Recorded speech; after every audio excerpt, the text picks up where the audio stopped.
All right, looking at page 66, we move on to testing a claim about two population proportions. Very similar in terms of the assumptions to the one population proportion, except two independent simple random samples. Still need to verify the conditions for binomial distribution are satisfied, and NP has to be greater than or equal to 5, NQ has to be greater than or equal to 5. Now that's more of a general thing. It should be for each sample. So N1 times P1 needs to be greater than or equal to 5. All right, and the same thing with N2 and P2. And, it would also follow for the NQs. Right?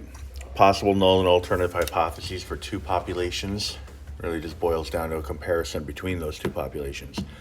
So either the population proportions for each group, for each population, will be the same, or they'll be not the same, right? And these are the different ways in which you can have different values, right?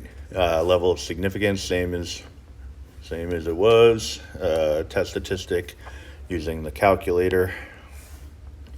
So using the calculator. If P is less than alpha, reject the null. Nothing new there. And then stating the conclusion in words. Right. So the example here is that there's a study that was conducted to determine if the ratio of passing touchdowns to passes attempted by Peyton Manning increased between the years of 2003 and 2004. In 2003, Manning attempted 566 passes, 29 of which were touchdowns. In 2004, Manning attempted 497, 49 of which were touchdowns. Use a 0.05 significance level to test the claim that there was a significant increase in population proportion of touchdown passes. All right, so they said 0.05, so we'll get that in there real quick.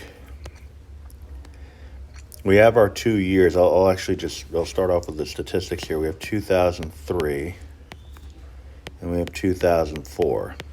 In 2003, number of trials was 566. Number of successes was 29.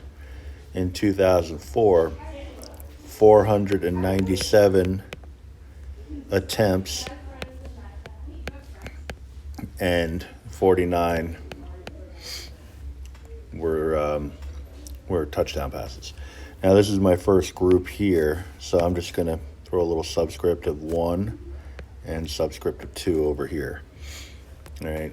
So ultimately, we're looking to show an increase. If a number if it's increasing, that means it started off with a value that was smaller than what it ended up with. Okay. So what they're asking us here is to show or test a claim that the population proportion for the first year is less than the population proportion for the second year. Right? If the second number is bigger than the first one, that would show an increase. All right. So that makes that our alternative hypothesis. The null made up of the same ingredients, just with an equal sign. This one's going to be a left-tailed situation. All right. The arrow is pointing to the left, so this is left-tailed. All right. Corresponds with an alpha value of 0.05. Now I could just grab that. I'm in my home screen already. So it's the standard normal curve, SNC if you want. I'm going to put in 0.05, 0.1. So I'm looking at a critical Z value of negative 1.645. So now I'm just going to use the inference app.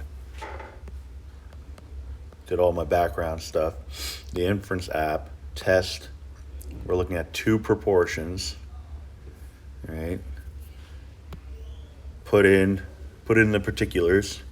The notation that they use here, P1 minus P2 is equal to 0. That's equivalent to what we have. I'll just show you. If I say P1 is equal to P2, I could algebraically subtract a P2 from both sides. in which case you'd end up with P1 minus P2 on the left-hand side and a 0 on the right-hand side. All right, so this really just means the same thing. All right, the alternative, I want the one with the less than symbol for the same rationale. Go to next. X1 is 29, N1 is 566, and 49, 497. Alpha value 0.05, they told us that. And then go to next. It gives us sample proportions, pooled proportions, all wonderful stuff, but really I just care about the last two.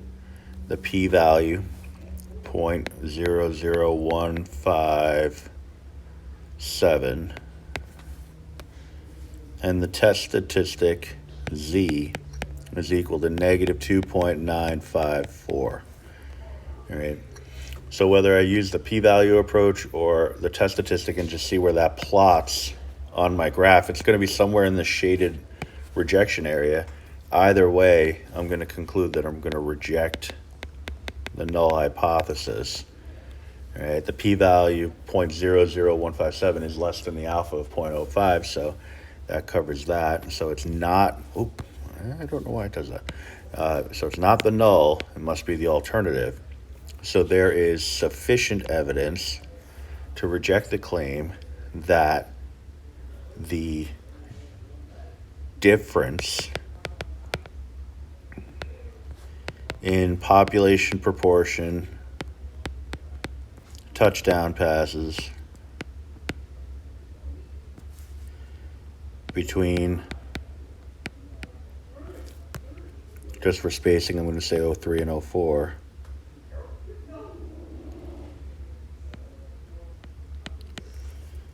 is 0. You could just put the number 0 if you want. And that's really just talking about this statement here. This is the difference between population proportion, specifically for touchdown passes, between those 2 years. The null is that the difference is equal to 0, because if there's no if the difference between two numbers is 0, that means there is no difference between the numbers, which means the numbers are the same or equal. Right? And this is all happening at the 0.05 significance level. So therefore, the claim of an increase, or that the population proportion of touchdown passes increased, or that there was an increase, however you want to phrase it, because we've already established what it is. Right? And the it in this case is the difference in population proportion of touchdown passes.